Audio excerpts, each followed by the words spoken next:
These are some of the world's biggest cities and tourist destinations. Normally, they would be teeming with millions of people from all over the world, eager to take in the beauty that abounds here.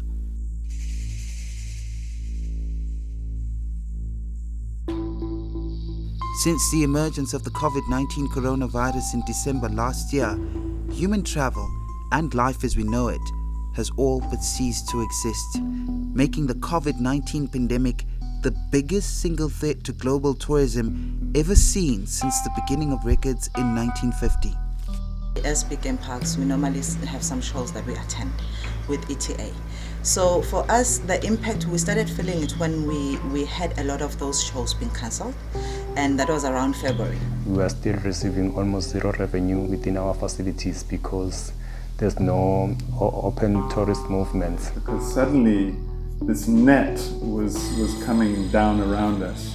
We had some of our tour operators cancelling their trips, coming to Eswatini, coming to the parks. The COVID-19 scenario could be a substantial obstacle. And that's when I think it started clicking to us that this thing is going to affect us.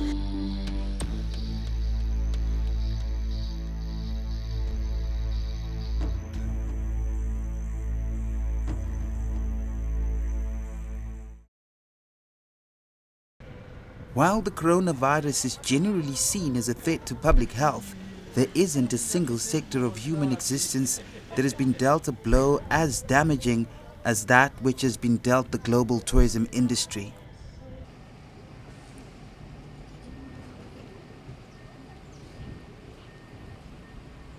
Sibi ngendlela lesimanga sathi sile sifo sibuye phile silesinjengalesi. Kude ayikho ibhizinisi mfana lo savalelwa leli gate thina ngilasiphila khona lokuthi sithathelwa ngilaba phuma.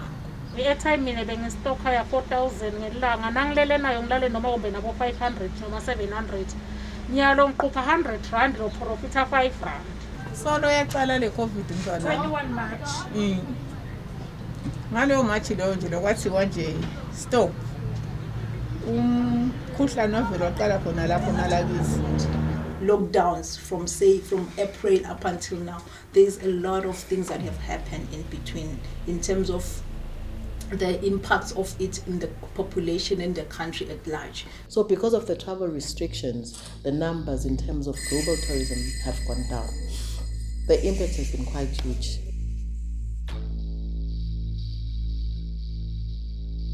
According to the United Nations World Tourism Organization, global tourism figures are expected to drop by a whopping 60% throughout 2020. It is said the industry will lose around $1 trillion in revenue inside this year.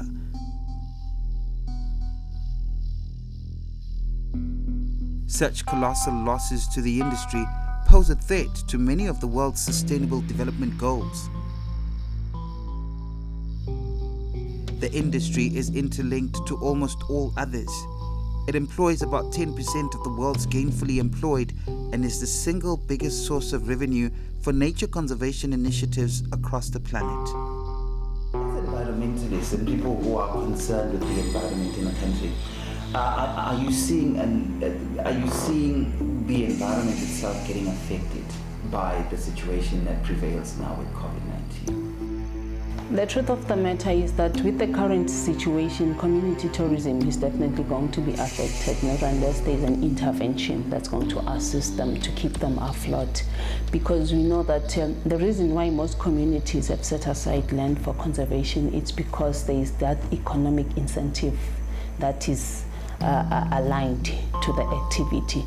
So the moment you take away the economic activity, it sort of like cripples the whole industry, because now people have got nothing to look up into as a form of return and as a way of making them to appreciate their environment more.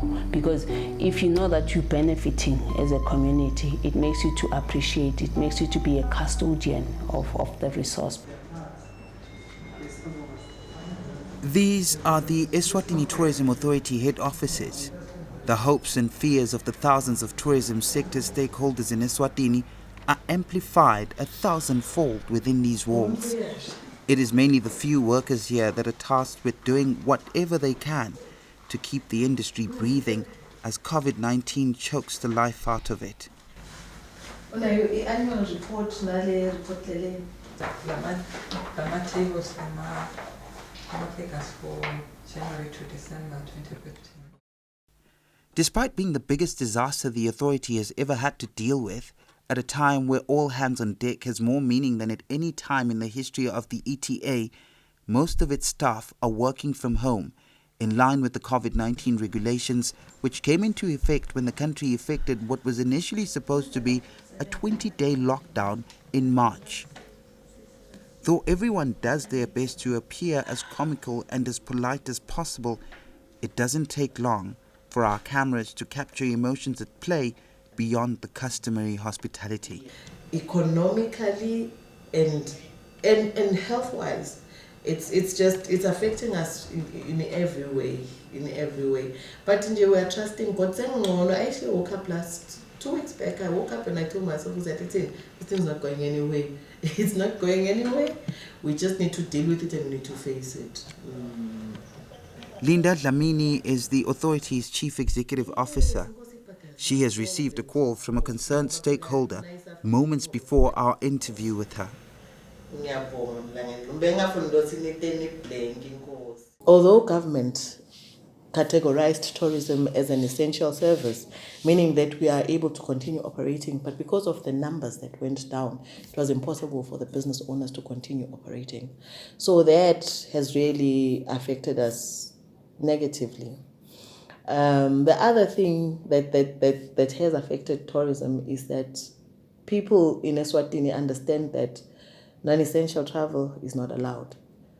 So now we have to balance up having tourism as an essential service and then this whole issue of non-essential travel. Unlike most sectors that began experiencing the full-blown effects of the coronavirus once lockdowns were effected, the tourism industry began taking blows well before this. When it became apparent that COVID-19 was spreading like a wildfire and human travel was found to be the cause, many countries opting to err on the side of caution closed their borders to prevent an outbreak of COVID-19 within their territories. It hit our shores, the virus hit our shores, and then the governments in the region had to take very serious decisions to protect their people, to protect their livelihoods as well, because this really is a war of protecting economies, lives, and livelihoods, which is really for people to earn a living. But because these border closures were effected way into the global outbreak of the pandemic, however best they tried, as of the 1st of June 2020, COVID-19 confirmed cases had been reported in all but a dozen countries across the globe. To better understand why this is, we have come to the University of Eswatini, where we speak to Londiwe Hlope, an epidemiology lecturer here. What normally works, it's before we introduce the cases in country, when we are still having those cases coming from the high-risk countries or places, then it will be effective to say like we are closing the airports, the borders, because we do not want to import these diseases or these cases into our setting, especially a disease like COVID, where we are saying now it is spread from person to person. So it is always effective at the beginning of that outbreak or of that epidemic or towards the end, so that we make sure that we are not reintroducing cases from high-risk countries. But the moment it's within, then that is when now we are talking about these strict lockdowns and all that we are having now. Okay, so now we are having lockdowns that affect the populace within. Yes, so in essence, we are trying to limit the spread. So if we are talking about a transmittable disease like COVID-19, we are saying it is spread from one person to another. So we have what we call the R0, which we discussed in our first episode, where we are saying they are factors to consider. So now when we are implementing these lockdowns, we are essentially saying we do not want the spread to continue. So we are trying to limit the reproductivity or the transmission rate of this disease of interest. So that is when now we are going to implement these lockdowns that we've been seeing around. North Korea, known to do things its own way, didn't take this advice from the World Health Organization. There is still a lot we don't know. We don't know the source of this virus. We don't understand how easily it spreads. And we don't fully understand its clinical features or severity. China has taken measures it believes appropriate to contain the spread of coronavirus in Wuhan and other cities. WHO does not recommend any broader restrictions on travel or trade. North Korea was the first country to close its borders on China, and as such, it is among the only 12 countries globally that remain free of COVID-19.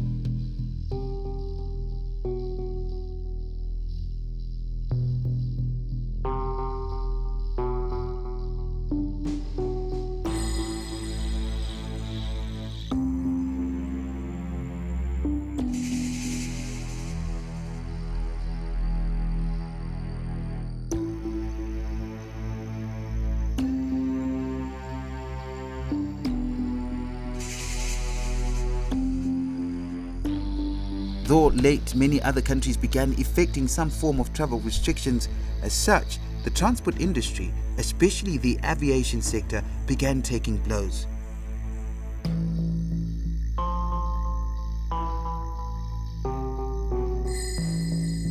Airports quickly turned into parking bays as countries across the globe shut down all forms of cross-border movement, resulting in gargantuan losses that saw many airlines cease operations. The financial losses experienced within the tourism sector in Eswatini alone are estimated to be in the hundreds of millions of emalangeni. When this whole thing started, we did a projection. We just wanted to look at the possible loss to business, and so that we can do our planning properly. So when we looked at the numbers, the numbers were sitting at about 206 million loss in revenue between February and July. These estimates were based on international arrivals dropping by 80%. However, since Eswatini effected its lockdown on March 27, 2020, international arrivals have dropped by an estimated 90 to 96%. Losses factoring this drop are yet to be ascertained. What we want to do now is to engage on a more robust research. We want to go through and we want to make sure that every establishment gives us information that is quite structured, so that we can come back and say this is really the impact. But obviously we will be working with the Central Statistical Office as well. But our research unit is definitely going to be doing that, not only from just a numbers point of view, but we also do want to have an appreciative understanding of the impact of this to the business owners, to the employees, just so that we are with them and we fully understand, so that whatever measures we put in place and whatever interventions and promotions and campaigns really talk to what is there on the ground.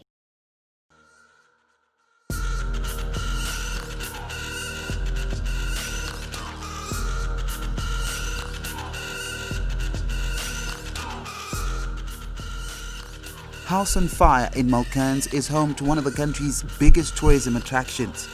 Every year, on the last weekend of the month of May, the world convenes here for one of Africa's biggest arts and music festivals, the MTN Bushfire Arts Festival. For 3 days, revelers are treated to music and art forms from the world's best artists. The event is attended by more than 25,000 people throughout the weekend. In its 16-year existence, the event has gone on as scheduled, like clockwork. The year 2020, however, has proven to be a different year. Suddenly, this net was coming down around us. The bushfire was among the first casualties in Eswatini of the COVID-19 pandemic. From as early as January, long before the country effected its partial lockdown, many Eswatini and internationals who had already bought tickets to the event were sold out by this time, were already asking themselves how the event could be staged alongside COVID-19. So I'm trying to recall now. I'm going to go back in time. Things seem to have kind of happened very quickly since then, but we were obviously in the throes of preparing for the MTN Bushfire Festival launch. You know, myself and the team were well aware that this you know, the COVID-19 scenario could be a substantial obstacle to put on the event. Of course, nobody knew at that stage we were talking about postponement. But, you know, I was in touch with a lot of other festival directors to kind of ask, you know, how they were approaching things. And of course, everybody was of the opinion that they would make plans and would set up kind of mitigating regulations, measures to have people in, but to be safe. And, you know, there was this sense that, you know, we could continue. Of course, there's an amazing amount of input, you know, finance, work. It takes a whole year to put on. So the investment and wanting to make sure that you can go ahead is paramount. And I guess we got to a stage where we realized that it couldn't happen, that we had to put people's health and safety first at the expense of bushfire. We really spent a lot of time just going through possibilities of what could happen. Not having bushfire was a real huge impact for us. At the beginning of March, after all possible scenarios for hosting the 2020 bushfire had been explored, House on Fire announced the postponement of the much-loved event to the year 2021. The news sent shockwaves across the local tourism sector. Although the infection rates have been growing quite slowly, the reality is that COVID is here and it is affecting the way we do things, also in the tourism sector. What we realize is that some hotels started closing. If you look at the situation right now and if things will be left as they are, there's going to be a high rate of unemployment and then a high rate of crime. And we don't want this beautiful country of ours, which is renowned for peace and safety, to now turn into something else. So it is quite important for Eswatini to understand that they really need to start loving and supporting their own, and out of really understanding what it means. At no point in history has the dependency of other sectors on tourism been most evident. The lifeblood of most nature conservation initiatives across the globe is tourism. The drying up of this revenue stream as a result of COVID-19 and travel restrictions imposed by governments across the globe to curb the spread of the pandemic has put a lot of pressure on nature preservation. So the numbers compared to last year's numbers effective January this year, between January and March, even before we had the lockdown, because you'd recall that our lockdown was effected late in March. But in comparison to what we were getting in terms of tourist numbers to our facilities, it was down by almost half by then. We can say right now, because we're looking at this, let's just forget about the animals. What's going to happen afterwards? What's going to happen to the next generation when they realize that we were so focused on that we forgot about preserving nature? The tourism industry for us, basically, in terms of operations, revenue generation, movements, it was at almost 0% in terms of even income generation, which is our main source of revenue in terms of gate collections, the tourist attractions that we have. Big Game Parks is one of Eswatini's biggest privately owned nature conservation establishments. The company played a pivotal role in the establishment of the country's nature conservation drive more than 100 years ago. The company's marketing manager, Olani Gama, says the COVID-19 pandemic is one of the biggest threats to nature conservation she has witnessed since she started working for the company. You feel like it's a dream. You wake up, you come back here and you'll see people just enjoying being here. You'll see people enjoying meeting new people. this thing has gotten to a point that when you meet somebody, you need to question yourself, are they safe? Is it okay? I can't even hug this person I haven't seen in a long time. I can't even shake their hand. It has gotten to that point that you ask yourself, you feel like you need to stay within you, which is something that as a Maswati, it's not for us. A Maswati, we have been known for being so welcoming, being warm. That is something that always draws people to us. And this pandemic has taken that from us. Kulani has arranged that we go on a game drive to better understand the situation. Having visited Mlilwane a couple of times before, I noticed something weird in the mannerism of the animals kept here. They have seen so few humans in the last couple of months. They graze a lot closer to the roads and aren't frightened by our approach. Setithatha indzawo yato, ticlaima indzawo yato because sekuquiet kute labantu labaningi labakhona labahambako, so ke setivela ti-freely. Lokusho ukuthi tibuyela esikhathini sakadzeni before kuqale tonke letinto tema-game drives netinto tekubuka nje. Ti-free njengoba utibona tilele, ti-calm, and I think if lesimo sichubeka kanje nale behavior yato itawushintsha because bese batayelela abantu lokubabona malanga onke. But nyalo sekuyenteka nje tibone labo babili batsathu, so yeah, kutawutishintsha nato kancane kancane. While eerily sobering, we take advantage of their timid nature and take a few shots of ourselves among them.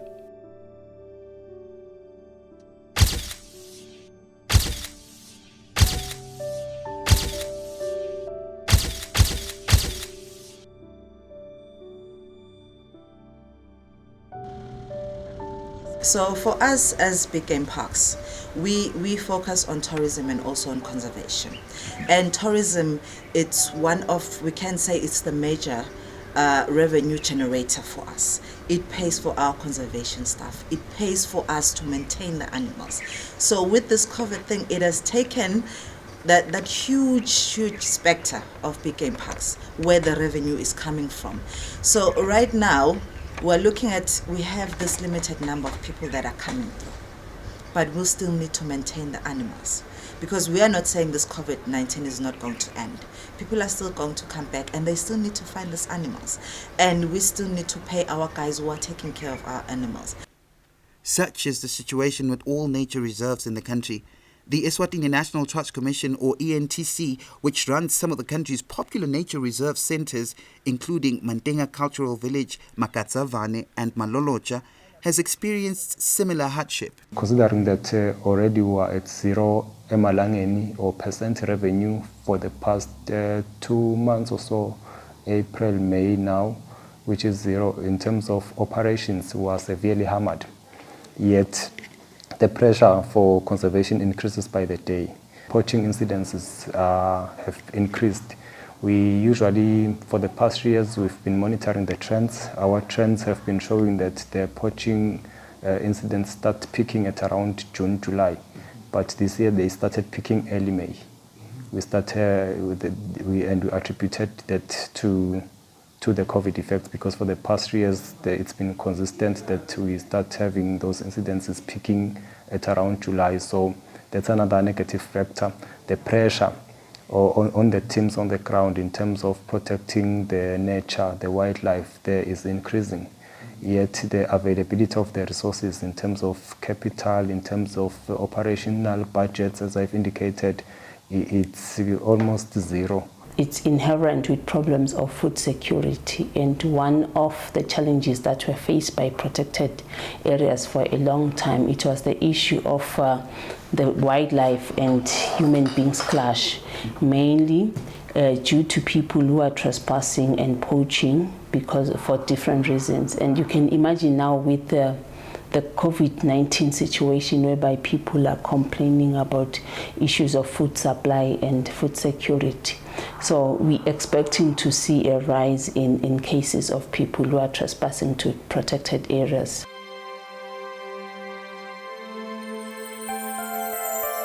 I see tears falling down your face.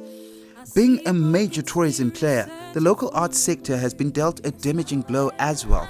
With the current lockdown in place, where gatherings of more than 20 are prohibited, the local arts industry has all but fizzled into nothingness. Local artists who hardly make anything on record sales have now been reduced to beggars, owing to the fact that they cannot do the one thing that affords them a livelihood: stage events. Local artists are in desperate need of relief assistance. To this end, Jigs and his team are now putting together a digital version of the Bushfire Arts Festival. Here you are in one of the war rooms. There's various teams working very hard towards getting the digital event out. And these are all little components that need to kind of come together before end of day today, otherwise we're in a lot of trouble. We've been honoured to host many African legends on the MTN Bushfire stages. Basically what you see me doing right here is I am working on the script for the Keep the Fire Burning digital festival happening this Saturday. And so it's kind of different from how it would be. So originally I'm the MC. I'm one of two MCs for the for the MTN Bushfire Festival. And so it's quite different because it's normally not scripted. We had to rethink how we can still bring this amazing experience to all the folks at home and around the world. So basically our directors came up with the best idea ever, which is to make it a digital experience. We spend a lot of time just watching what other festivals were doing, looking at all those performances they were putting up. And it's been a journey. We've been working for about 3 weeks now, straight, late nights, trying to bring you the best that you would come to experience and the best you would come to expect from MTN Bushfire. While this will come with very little reward for the bushfire they spent close to a year putting together, it will at least help keep the fires burning and get artists talking about the challenge the planet is blindly trying to traverse. It's really an opportunity to engage and reconnect, but also to be relevant.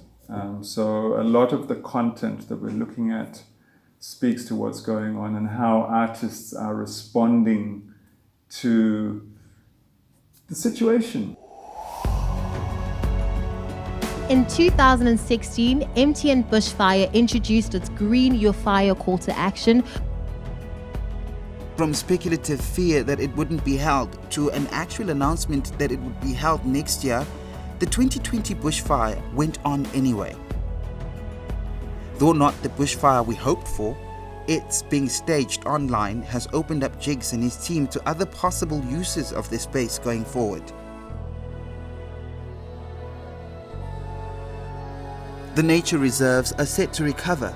With the lockdown being eased, more than 1 million Eswatini who have been kept under lockdown for months are now eager to explore the natural outdoors.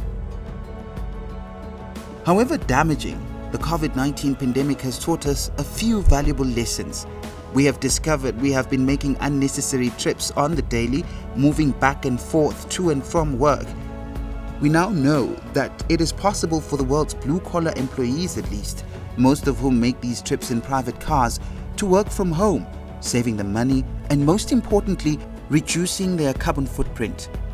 We have come to understand that ICTs can be used to educate our children in the comfort of their homes, making cost-effective and convenient education something in the not-so-distant future.